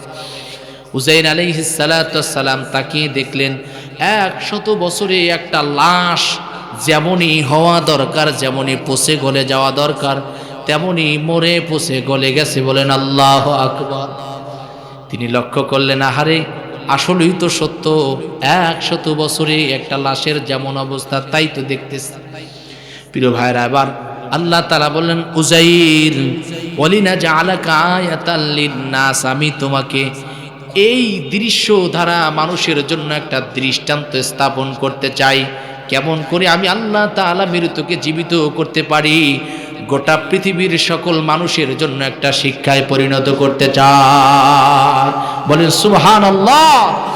প্রিয় ভাইরা আমার, আল্লাহ তাআলা বললেন, অনজুর, তাকাও, ইলাল ইযাম, ওই ছন্ন সারা হাড়গুলোর দিকে, কাইফা নুনশিজুহা, কেমন করে হাড়গুলোকে আমি একত্রিত করি। প্রিয় ভাইরা আমার, উজাইর আলাইহিস সালাম তাকিয়ে রইলেন। আল্লাহ তাআলার নির্দেশ পাওয়া মাত্র সঙ্গে সঙ্গে ছন্ন সারা হাড়গুলো একটা আরেকটার সাথে টাস টাস করে বিনা স্ক্রুপে জয়েন্ট হয়ে গেছে। বলেন সুবহানাল্লাহ। উজাইর আলাইহিস সালাম দেখলেন মুহূর্তের মধ্যে একটা কঙ্কাল তৈরি হয়ে গেছে। আমার ভাইরা, উজাইর আলাইহিস সালাম বলছেন, আল্লাহ, কঙ্কাল তো বানালে গোশত কোথায় পাবে? গোশত তো পোকামাকড়ে খেয়ে ফেলছে, মাটির সাথে মিশে গেছে, গোশত কোথা থেকে আসবে? আল্লাহ তাআলা বললেন, সুম্মা নাকসুহা লাহমা, তাকিয়ে দেখো অতবার কেমন করে আমি এই হাড্ডির উপরে গোশতগুলো আবৃত করি, গোশত ধারা ঢেকে দেই। তিনি তাকিয়ে রইলেন। আল্লাহ রব্বুল আলামিন মুহূর্তের মধ্যে হাড্ডির উপরে গোশত ধরায় দিলেন। বলেন সুবহানাল্লাহ। আমার ভাইরা, পুনরায় গোশত ফিরে পেলেন, উপরে চামড়া পরিধান করায় দিলেন। পুনরায় যেমন চেহারার ছিল, যতটুকুন শরীরের অবকাঠামো ছিল, যেমন সুরত যেমন সিরাত, একইভাবে একই রকম আল্লাহ তাআলা পূর্বের ন্যায় গাদাকে তৈরি করে জীবিত করে দিলেন। বলেন সুবহানাল্লাহ। উজাইর আলাইহিস সালাম তিনি স্বচক্ষে তাকিয়ে তাকিয়ে দেখতেছিলেন। ফালাম্মা তাবায়্যানা লাহু, যখন তিনি দেখলেন কেমন করে মৃতকে জীবিত করা হয়, ছন্নছাড়া হাড়গুলো একত্রিত হয়ে গেল, মুহূর্তের মধ্যে গোশত পরিধান করানো হলো, উপরে চামড়া পরিধান করানোর পরে যেমন গাধা ছিল তেমনই গাধা আল্লাহ তৈরি করলেন। এগুলো দেখার সঙ্গে সঙ্গে উজাইর আলাইহিস সালাম বললেন, ক্বালা আ'লাম, আমি বিশ্বাস করি, আন্নাল্লাহ আলা কুল্লি শাইইন কদির, আল্লাহ তুমি যাবতীয় বিষয়ের উপরে পূর্ণ ক্ষমতাবান। সুবহানাল্লাহ। জোরে বলেন, কেউ যেটা পারে না সেটা যিনি পারেন তিনি কে? কেউ যেটা দেয় না সেটা দেয় যিনি, তিনি কে? আমার আপনার জীবনের কল্যাণের ফয়সালা যিনি করেন তিনি কে? আপনারা বলেন যাবতীয় বিষয়ের উপরে পূর্ণ ক্ষমতাবান যিনি, চিল্লায় বলেন তিনি কে? আল্লাহু আকবার। উযাইর আলাইহিস সালাতু সালাম তিনি তাকিয়ে দেখলেন তার খাদ্য যেমন ছিল তেমন আছে। মৃত গাধা জীবিত হয়ে গেল, তিনি নিজেও জীবন ফিরে পেলেন। আল্লাহর কৃতজ্ঞতা আদায় করলেন, শুকরিয়া আদায় করলেন। উযাইর আলাইহিস সালাতু সালাম এবার সেই গাধার পিঠে চড়ে তিনি তার গ্রামের দিকে যাচ্ছেন। গ্রামের দিকে প্রিয় ভাইরা আমার একটু খেয়াল করেন, উযাইর আলাইহিস সালাতু সালাম তিনি তার গ্রামের দিকে যত যাচ্ছেন তত আপডেট, তত পরিবর্তন, তত সৌন্দর্য, তত পরিবর্তন দেখা যাচ্ছে। আপনারা বলেন তো, আজ থেকে 100 বছর পূর্বে খুলনার অবস্থা যা ছিল এখনো কি তেমন আছে নাকি? আছে বলেন? পরিবর্তন হয়েছে না? উযাইর আলাইহিস সালাতু সালাম যাই দেখে সেই মসজিদে আকসা আবার আবাদ হচ্ছে, যেটা বখতে নসর ভেঙ্গে চুরমার করে দিয়েছিল, যেই এলাকার সকল বাড়ি ঘর ভেঙ্গে মেসমার করে দিয়েছিল, সেই জায়গায় বড় বড় বাড়ি, বিল্ডিং, ইমারত তৈরি হয়ে গেছে, মানুষের বসতি তৈরি হয়ে গেছে। মানুষ আবার সেই মসজিদ আবাদ করতেছেন, বলেন সুবহানাল্লাহ। তিনি এগুলো দেখে আশ্চর্য হলেন, আল্লাহর কৃতজ্ঞতা আদায় করলেন। তিনি লক্ষ্য করে জিজ্ঞেস করলেন, এইখানে কোনো পূর্বপুরুষদের বসবাসের বাড়িঘর নেই? তারা উপস্থিত যারা ছিল তারা বললেন, হ্যাঁ আছে। একটু সামনের দিকে এগোলেই দেখবেন পূর্বপুরুষ নবীরা যারা ছিলেন তাদের বসতি স্থান, তাদের বাড়িঘর যেই জায়গায় ছিল সেই জায়গায় এখনো আছে, এবং সেই জায়গার বাড়িঘরও আছে। আপনি গেলেই পরিচয় পাবেন। ঘুরতে ঘুরতে উনি চলে গেলেন কোথায়? নিজ বাড়িঘরের কাছে। যাই দেখে পূর্বের যে অবস্থা ছিল তার থেকে পরিবর্তন। প্রিয় ভাইরা আমার, কিছু কিছু মনে পড়ে যে এই জায়গাটাই আমাদের বাড়ি ছিল। উযাইর আলাইহিস সালাতু সালাম বাড়ি পৌঁছে গেলেন। বাড়ি যাওয়ার পরে তিনি দেখলেন একজন বৃদ্ধা মহিলা, এত বৃদ্ধ, এত বৃদ্ধ, এই বৃদ্ধা মহিলার 2 চোখ অন্ধ হয়ে গেছে, পা প্যারালাইজড হয়ে বিকলাঙ্গ হয়ে গেছে। তিনি বিছানা থেকে উঠতে পারেন না, হাঁটতে পারেন না, চলতে পারেন না। মহিলার কাছে গিয়ে বললেন, ও মহিলা, এটা কি উযাইর আলাইহিস সালাতু সালামের বাড়ি? মহিলা বললেন, আপনি কে? হ্যাঁ, এটা উযাইর আলাইহিস সালামের বাড়ি। আমি সেই উযাইর আলাইহিস সালাতু সালামের দাসী। উযাইর আলাইহিস সালাতু সালামের কথা আপনি স্মরণ করছেন, 100 বছর হয়ে গেছে, উযাইরের নাম গন্ধ আর কেউ লয় না, কেউ লয় না। আপনি কে? এত বছর পরে আপনি তার নাম নিলেন, আপনার পরিচয় জানতে চাই, কোথা থেকে আসেন? উযাইর আলাইহিস সালাতু সালাম বললেন, ও মহিলা, আমি সেই আল্লাহর পয়গম্বর উযাইর আলাইহিস সালাতু সালাম। আল্লাহর পয়গম্বরের কথা শুনে মহিলা বলল, না না, তা হতে পারে না, কারণ আল্লাহর পয়গম্বর তাকে বখতে নসর দুনিয়া থেকে বিদায় করে দিয়েছে, আগুনে জ্বালিয়ে নিঃশেষ করে দিয়েছে। তার সেই পূর্বপুরুষ সব মেসমার হয়ে গেছে, তার পরিচয় তো এখন আর কারো কাছে নাই, কেউ তাকে চিনে না। আপনি কি ভুল বলতেছেন? উযাইর আলাইহিস সালাতু সালাম বলতেছেন, হ্যাঁ, আমি সেই পয়গম্বর উযাইর আলাইহিস সালাতু সালাম। ওই মহিলা বললেন, যদি সত্যি কথাই হয়ে থাকে, উযাইর আলাইহিস সালাতু সালাম তো সাধারণ ব্যক্তি ছিল না। উযাইর আলাইহিস সালাতু সালাম ছিলেন মুস্তাজাবুদ দাওয়া। তিনি আল্লাহর দরবারে দোয়া করতে দেরি আছে, কবুল হতে দেরি হইতো না, বলেন সুবহানাল্লাহ। উযাইর আলাইহিস সালাতু সালামের দোয়া আল্লাহ কবুল করতেন। উযাইর আলাইহিস সালাতু সালাম যদি আপনি হয়ে থাকেন, তাহলে আমি আপনার সেই দোয়া আমি প্র্যাকটিক্যালে দেখতে চাই।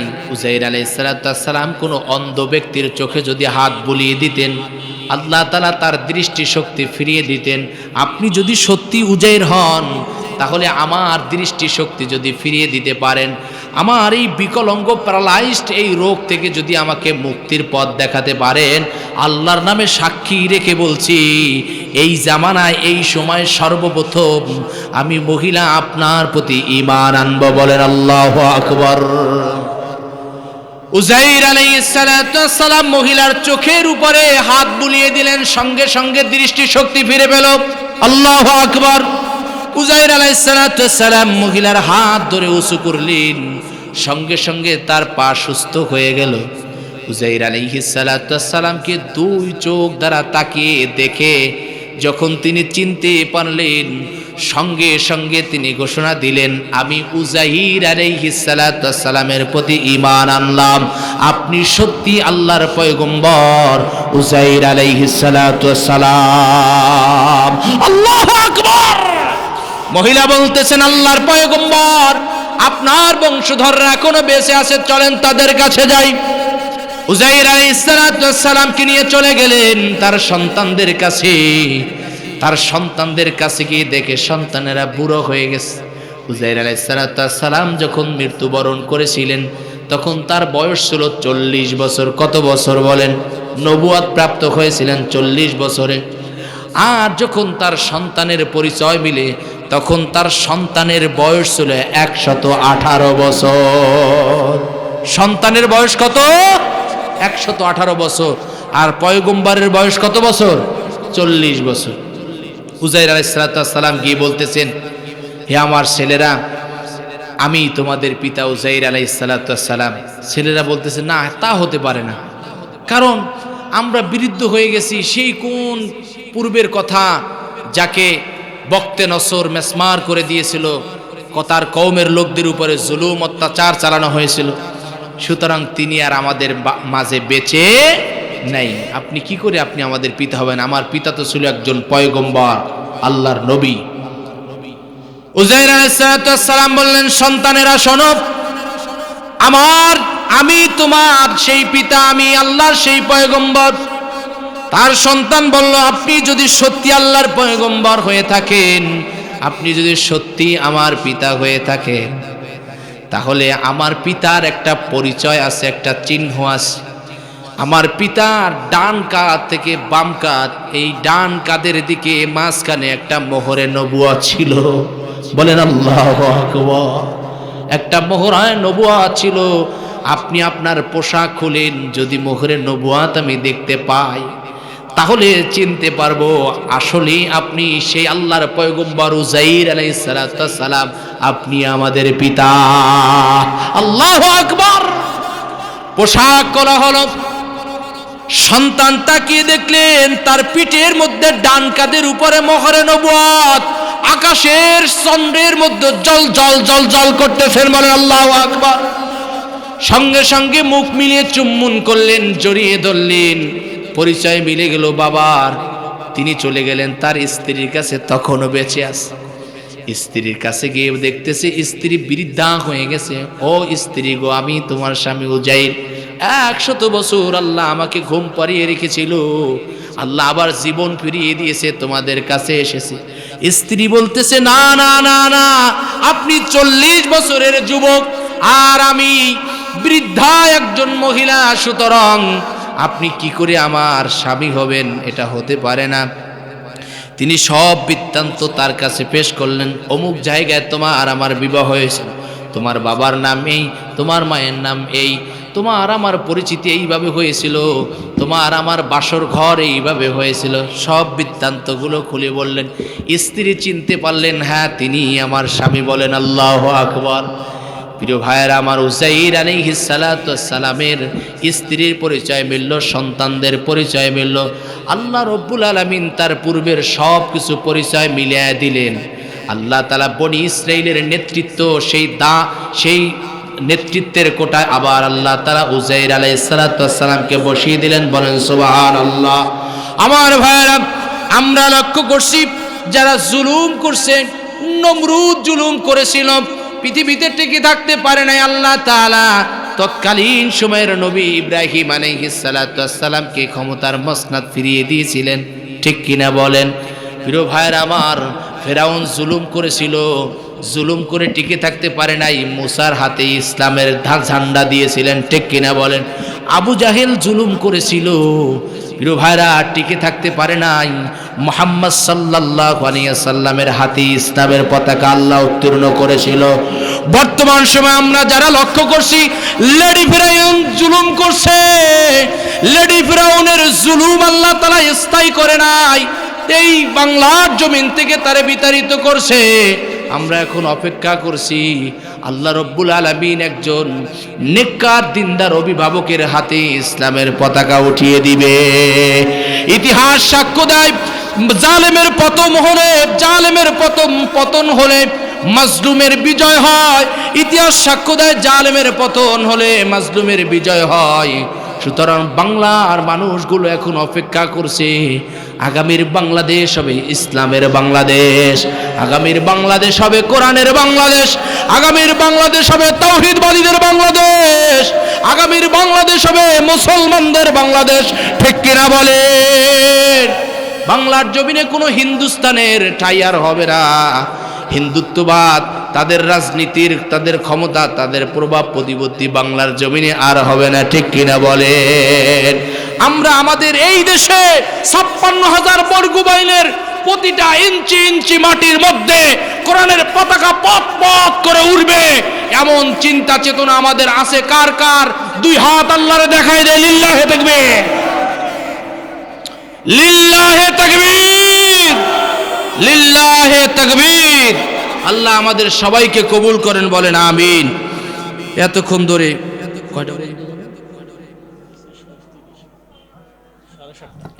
আমার ভাইয়েরা, উযাইর আলাইহিস সালাতু ওয়াস সালামকে আল্লাহ রাব্বুল আলামিন পুনরায় সব কিছু ফিরিয়ে দিলেন, ক্ষমতার মসনদে বসালেন, তার দ্বারা আবার দাওয়াতি কাজ করালেন মানুষের কল্যাণের জন্য। উযাইর আলাইহিস সালাতু ওয়াস সালাম তিনি তার পরিচয়টা মানুষের মাঝে আবার তুলে ধরলেন। প্রিয় ভাইয়ের আমার, উযাইর আলাইহিস সালাতু ওয়াস সালাম মানুষের মাঝে দাওয়াত দিলেন। আমরা লক্ষ্য করতেছি প্রিয় ভাইরা, বর্তমান সময়ের যারা জুলুমের শিকার হচ্ছে বা জুলুমের শিকার হয়েছে, প্রিয় ভাইরা, জালেমের বিরুদ্ধে যারা লড়াই করেছে, তাদের জীবন এখন শোচনীয় পর্যায়ে। কথা বলেন ঠিক কিনা? বাংলাদেশ নির্বাচন পূর্ব মুহূর্তে কিছু লোক নির্বাচনকে বানচাল করার পায়তারা করতেছেন। কথা বলেন ঠিক কিনা? মানুষের উপরে চাঁদাবাজি, মানুষের উপরে জুলুম নির্যাতন চালানো হচ্ছে, এমনকি খুন করে হত্যা করা হচ্ছে। ঠিক কিনা বলেন? ভাইয়েরা আমার,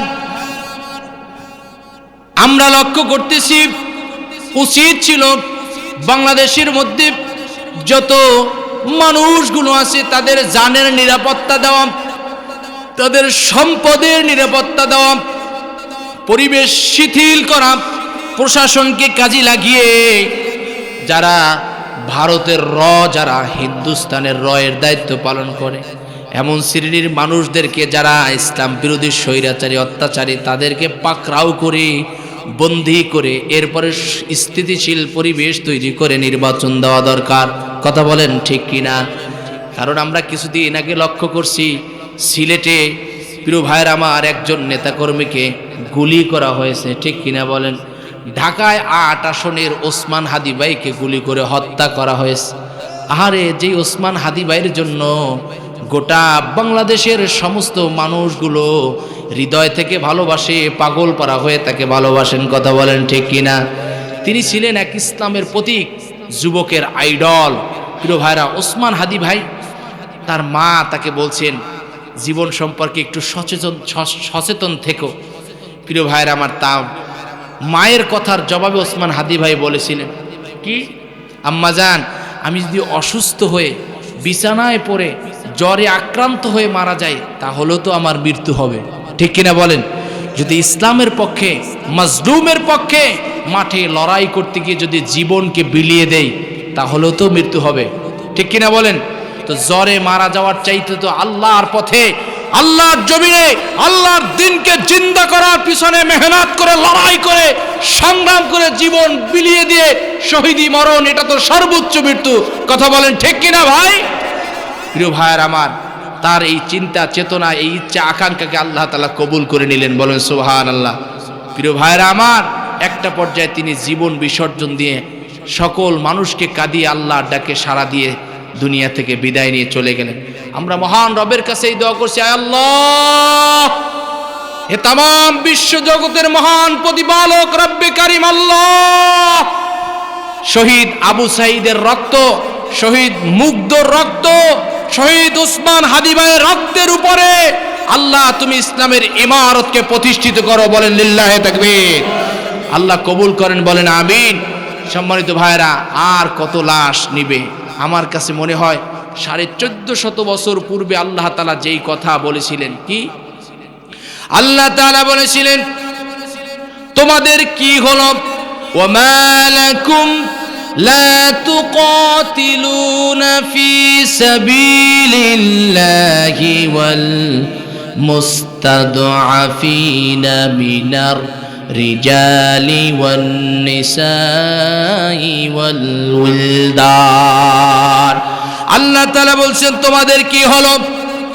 তোমরা আল্লাহর পথে লড়াই করছো না, সংগ্রাম করছো না কেন? যেই পথে লড়াই করছে দুর্বল মানুষ, পুরুষ, নারী এবং শিশুরা মিলে লড়াই করছে এ জমিনে ইসলাম কায়েমের জন্য, ইসলামকে প্রতিষ্ঠিত করার জন্য জীবনকে যারা বিলিয়ে দিচ্ছে, তাদের পথে কেন লড়াই করছো না? তারা তো নির্যাতনের শিকার হয়ে বন্দুকের নালের সামনে দাঁড়িয়ে বলতেছেন, আল্লাযীনা ইয়াকুলুনা রব্বানা আখরিজনা মিন হাযিহিল ক্বরিয়াতিজ যালিমি আহলুহা। তারা বন্দুকের নালের সামনে দাঁড়িয়ে বলতেছে, আল্লাহ, ও আসমানের অধিপতি, ও রব, ও আল্লাহ, ওই জালেম অধিবাসীদের মধ্য থেকে আমাকে বের করে নাও, আমাদেরকে বের করে নাও। ওয়াজআল লানা মিন লাদুনকা ওয়ালিয়্যা ওয়াজআল লানা মিন লাদুনকা নাসীরা। হয় আমাদেরকে বের করে নাও, আমাদেরকে বের করে নাও, আমাদের আর সহ্য করতে পারছি না এ জুলুম, নির্যাতন, গুলি, জীবন, রক্ত আর কত বিলিয়ে দিব। হয় আমাদেরকে এই সমাজ থেকে বের করে নাও, না হয় আমাদের জন্য একজন পৃষ্ঠপোষক, একজন অধিপতি আমাদের জন্য নিযুক্ত করো, অলি বন্ধু পাঠাও, আমাদের জন্য তোমার পক্ষ থেকে সাহায্যকারীদেরকে পাঠাও। হে আমার এই এলাকার লোকেরা, লক্ষ্য করে শোনো, বুখারিয়া পাড়ার মুসলমান ভাইয়েরা, যারা মাজলুমের পক্ষে লড়াই করে, আল্লাহর হাবিব সাল্লাল্লাহু আলাইহি ওয়াসাল্লাম বলছেন, মাজলুমদের জন্য রয়েছে জান্নাত, আর যারা জালেম তাদের জন্য আল্লাহ রেখেছে জাহান্নাম। হাদিসে আল্লাহর পয়গম্বর বলেছেন, আয-যুলমু যুলমাতু ইয়াউমাল কিয়ামা, জুলুম অন্ধকার, কিয়ামতের ময়দানে জালেমদের জন্য জুলুম গাঢ় অন্ধকার হয়ে তাদেরকে পাকড়াও করে জাহান্নামে নিক্ষেপ করবে। সুতরাং জালেমের পক্ষপাতিত্ব না করে মাজলুমের পক্ষপাতিত্ব করো। আল্লাহ রাব্বুল আলামিন মাজলুমের পক্ষপাতিত্ব করার কারণে তোমার জীবনের সব ত্রুটিগুলো ইসলাহ করে দিবেন, সংশোধন করে দিবেন, ক্ষমা করে দিবেন। আর মাজলুমের পক্ষপাতিত্ব করার কারণে হকের পক্ষে, দ্বীনের পক্ষে, ইসলামের পক্ষে, কোরআনের পক্ষে, তাওহীদের পক্ষে, মুসলমানদের পক্ষে, নবীদের পক্ষে থাকার কারণে আল্লাহ রাব্বুল আলামিন হাসরের ময়দানে তোমাদেরকে জান্নাতি সার্টিফিকেট দিয়ে জান্নাতের ঘোষণা দিয়ে দিবে। আল্লাহু আকবার। আল্লাহ আমাদেরকে কবুল করেন, বলেন আমিন। আপনারা বলেন, জালেমের পক্ষে থাকবেন না মাজলুমের পক্ষে? সামনে সময় অপেক্ষা করতেছে, ফেব্রুয়ারি মাস। আপনাদের ব্যক্তিগত সিদ্ধান্ত, জালেমের পক্ষপাতিত্ব করবেন না মাজলুমের পক্ষপাতিত্ব করবেন। যারা নামাজি, যারা দিনদার, যারা মানুষের কল্যাণ করে, যারা হকের পক্ষে, যারা কোরআনের আইন দিয়ে রাষ্ট্র পরিচালনা করবে, এমন ব্যক্তিদের মার্কার উপরেই মুসলমান সিল দেবে, ঠিক কিনা বলেন? আমরা এমন হকপন্থী লোকদের মার্কার উপরে সিল দিয়ে ইসলামকে বিজয় করে বাংলাদেশের মধ্যে শান্তি স্থাপন করতে চাই। আল্লাহ সেই তৌফিক আমাদেরকে দান করেন, বলেন আমিন। সম্মানিত ভাইয়েরা আমার, আমরা আমাদের মৃত্যুর আগ পর্যন্ত যেন হকের পক্ষে থাকতে পারি। আমরা যদি জালেমের পক্ষে থাকি, জুলুম করি, মানুষের উপরে নির্যাতন করি, সম্পদ আত্মসাৎ করি, কিয়ামতের ময়দানে আল্লাহ তাআলা আমাদেরকে পুনরুত্থিত করবেন, উঠাবেন। কথা ঠিক নেবে? ঠিক ভাই বলেন। আর একজনের সম্পদ রাতের অন্ধকারে আমরা চুরি করছি, কেউ দেখে নাই।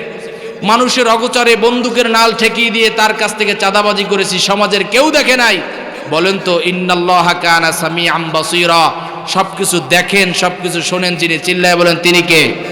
তার চোখে ফাঁকি দেওয়া যাবে?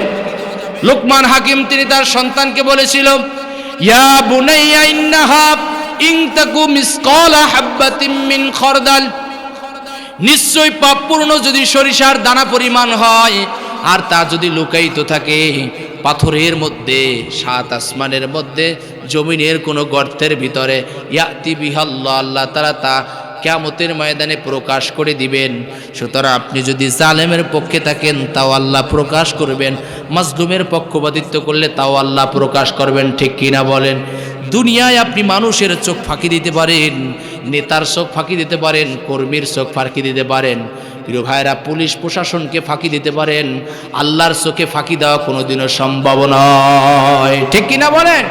হাসরের ময়দানে সমস্ত মানুষকে উঠতে হবে। লক্ষ্য করেন ভাইরা, আল্লাহ রাব্বুল আলামিন বলছেন, কুল ইন্নাল আউয়ালিনা ওয়াল আখিরিনা লামাজমুউনা ইলা মিকাতি ইয়াউমিন মা'লুম। আল্লাহু আকবার। পূর্ববর্তী লোক এবং পরবর্তী লোক সকল শ্রেণীর মানুষদেরকে একই সময়ে, একই স্থানে, একই প্ল্যাটফর্মে হাসরের ময়দানে সবাইকে উপস্থিত করা হবে। কেউ রেহাই পাবে না। আদম আলাইহিস সালাতু ওয়াস সালাম থেকে শুরু করে, সাইয়েদনা আদম আলাইহিস সালাতু ওয়াস সালাম থেকে শুরু করে এই পৃথিবীর মধ্য থেকে সর্বশেষ যেই ব্যক্তি বিদায় নিয়ে চলে যাবে, সর্বশেষ যেই ব্যক্তির মৃত্যু হবে, সেই ব্যক্তি পর্যন্ত সমস্ত মানুষকে আল্লাহ রাব্বুল আলামিন নির্দিষ্ট সময়ে নির্দিষ্ট স্থানে উপস্থিত করা হবে। আল্লাহ রাব্বুল আলামিন সূরাতুল বাকারার মধ্যে বলেছেন, আইনা মা তাকুনু ইয়াতি বিকুমুল্লাহু জামিআ। ও দুনিয়ার মানুষেরা, বোখারিয়া পাড়ার মুসলমান ভাইয়েরা, বিমান ট্রাস্ট হয়ে মানুষ মারা গেছে, লাশও খুঁজে পাওয়া যায় নাই, নজির আছে কি নাই? শুধু তাই না, সমুদ্রে মৎস্য শিকার করতে গিয়ে মানুষ মারা গেছে, মাছের খাদ্য হয়ে গেছে, লাশও খুঁজে পাওয়া যায় নাই, আছে কি নাই? শুধু তাই নয়, রোড অ্যাক্সিডেন্ট করে গাড়ির তলে চাপা পড়ে রাস্তার সাথে লাশ মিশে গেছে, রাস্তা থেকে লাশ কুড়িয়েও নিতে পারে নাই, এমন মানুষও আছে না নাই? বাড়ি ঘরে আগুন লেগে বিধ্বস্ত হয়ে মানুষগুলো মরে মেসমার হয়ে গেছে, এমন মানুষও আছে। আল্লাহ রাব্বুল আলামিন বলছেন, আইনা মা তাকুনু ইয়াতি বিকুমুল্লাহু জামিআ। তোমাদের জন্য এমন একটা মাঠ, এমন একটা প্ল্যাটফর্ম অপেক্ষা করতেছেন, যেই জায়গায় পৃথিবীর মধ্যে যে যেখানেই মৃত্যুবরণ করুক না কেন, বিমান ট্রাস্ট হয়ে মৃত্যুবরণ করেছে, আল্লাহ তাকেও উঠাবেন। সমুদ্রে ডুবে মারা গেছেন, তাকেও আল্লাহ উঠাবেন। আগুনে পুড়ে মারা গেছেন, তাকেও উঠাবেন। গাড়ি অ্যাক্সিডেন্ট করে মারা গেছেন, তাকেও উঠাবেন। গুম করে দিয়েছে, তাকেও উঠাবেন। প্রিয় ভাইরা, ঠিক কিনা বলেন?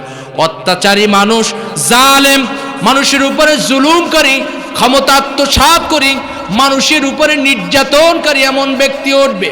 পৃথিবীর নিকৃষ্ট পাপিষ্ট মানুষ, ফেরাউন, নমরুদ, হামান, আবু জাহেল, উতবা, সাইবা, ওলীদ ইবনে মুগীরা, সমস্ত মানুষ হাসরের ময়দানে উঠবে। তো তাই নয়, আদম আলাইহিস সালাতু ওয়াস সালাম থেকে শুরু করে, আদম আলাইহিস সালাতু ওয়াস সালাম, নূহ আলাইহিস সালাতু ওয়াস সালাম, ইব্রাহিম আলাইহিস সালাতু ওয়াস সালাম, মূসা আলাইহিস সালাতু ওয়াস সালাম, ঈসা আলাইহিস সালাতু ওয়াস সালাম, বিশ্ব নবী আখিরি জামানার পয়গম্বর জনাবে মুহাম্মদুর রাসূলুল্লাহ সাল্লাল্লাহু আলাইহি ওয়াসাল্লাম সহ গোটা পৃথিবীর সমস্ত মানুষগুলো একই সময়ে একই জায়গায় উপস্থিত হবে। আমার ভাইয়েরা, আল্লাহর পয়গম্বর বলছেন, ওই দিনের অবস্থাটা কেমন হবে? ও দুনিয়ার মানুষ, মানুষগুলো পৃথিবীতে যখন সর্বপ্রথম এসেছিল উলঙ্গ অবস্থায়, পায়ে কোনো জুতা ছিল না, গায়ে কোনো জামা ছিল না, খতনা করানো ছিল না। মানুষগুলো একইভাবে উঠবে হাসরের ময়দানে, পায়ে কোনো জুতা থাকবে না, হুফাতান উরাতান গুরলাহা। আল্লাহর হাবিব বলেছেন, পায়ে কোনো জুতা থাকবে না, গায়ে কোনো পোশাক থাকবে না, একেবারে নেকেট উলঙ্গ হয়ে কিয়ামতের ময়দানে উঠবে।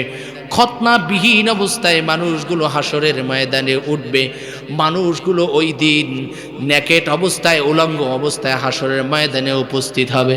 এই কথা শুনে আমাদের আম্মা জান আয়েশা সিদ্দিকা রাদিয়াল্লাহু তাআলা আনহা ডুকরে কেঁদে দিলেন, দুই চোখের পানি ছেড়ে দিয়ে বললেন, ও আল্লাহর পয়গম্বর, মানুষ যখন উলঙ্গ হয়ে উঠবে, মানুষের কি লজ্জা লাগবে না? আল্লাহর পয়গম্বর বললেন, ও আয়েশা গো, পরিবেশটা তো এর চাইতে কঠিন হবে। লিকুল্লিম রিম মিনহুম ইয়াউমাইদিন শাআনুহু ইউগনি। আল্লাহ তাআলা বলছেন পরিবেশটা এমন হবে কেউ কারো দিকে তাকানোর কোনো সময় থাকবে না। হাসরের ময়দানে সূর্যটা মাথার 1 বিঘা উপরে আসবে। প্রিয় ভাইরা, সূর্যের তাপে মাথার মগজগুলো গলে গলে টকবক করে উতলাইতে থাকবে। কানের ছিদ্র, নাকের ছিদ্র দিয়ে, লোমকূপের গোড়া দিয়ে বের হইতে থাকবে।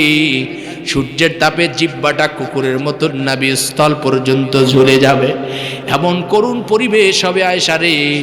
ওই জায়গায় মানুষ ইয়া নাফসি বলে চিল্লাইতে থাকবে।